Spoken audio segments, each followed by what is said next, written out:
नमस्कार, चिकनवाले या चॅनलवरती सर्वांचं स्वागत आहे. आज आपला टॉपिक कुक्कुटपालनाविषयीचा आहे. कुक्कुटपालन करत असताना बऱ्याच समस्या येतात. त्यापैकी एक समस्या म्हणजे आपली लहान पिल्ले जी आहेत त्यांना शत्रू निर्माण होतात. कुत्रा, मांजर, घार, कावळा वगैरे जे पिल्लं घेऊन जातात त्याच्यामुळे आपलं नुकसान होतं. तर तसंच काही आमच्यासोबत घडलेलं आहे. आमच्या पिल्लांना जो आहे एक शत्रू निर्माण झालेला आहे तो म्हणजे मांजर. तर त्यासाठी आम्ही फिरता पिंजरा बनवायचं ठरवलं होतं.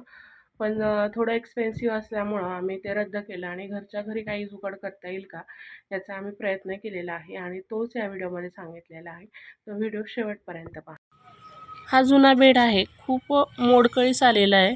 त्याला भंगारात देण्याचा विचार होता, पण सध्या तो काम येईल असं वाटतंय, म्हणून आपण याचा वापर करतोय. आणि याच्यासोबत मासे पकडण्याची जाळी जी असते त्याचा वापर करणार आहे.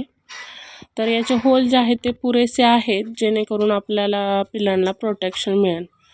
आणि हे खूप गुंडाळ होतं. सुईचं करताना असं कळलं की याला एक मोठं होल आहे आणि ते होल पाहून मी विचार बदलला होता की नको करायला, पण परत विचार केला जर आपण केलं नाही तर पिल्लं मरणार आहेत. मग काही करून मला हे करायचंच होतं. मग त्याला तंगुसाने शिवलं, परफेक्ट केलेलं आहे. असं की नाही की लगेच तुटेल वगैरे असं काही नाही. तर एकदम मजबूत शिवून घेतलं त्याला आणि उरलेली जी जाळी आहे ती वरती टाकलेली आहे आणि चारही बाजूने काठ्या लावून त्याला छान पद्धतीने पॅक केलेलं आहे. बिलकुल हलणार नाही एवढं तंदुरुस्त केलेलं आहे, मजबूत केलेलं आहे त्याला. तर अशी आपली जाळी तयार झालेली आहे. आपण जिथे पाहिजे तिथे हा पिंजरा नेऊ शकतो आणि ठेवू शकतो. आता आपल्याला हा पिंजरा झाडाच्या खाली ठेवायचा होता, तर आपण तिथनं मूव्ह केलेला आहे त्याला आणि त्याच्यामध्ये पिले सोडलेली आहेत.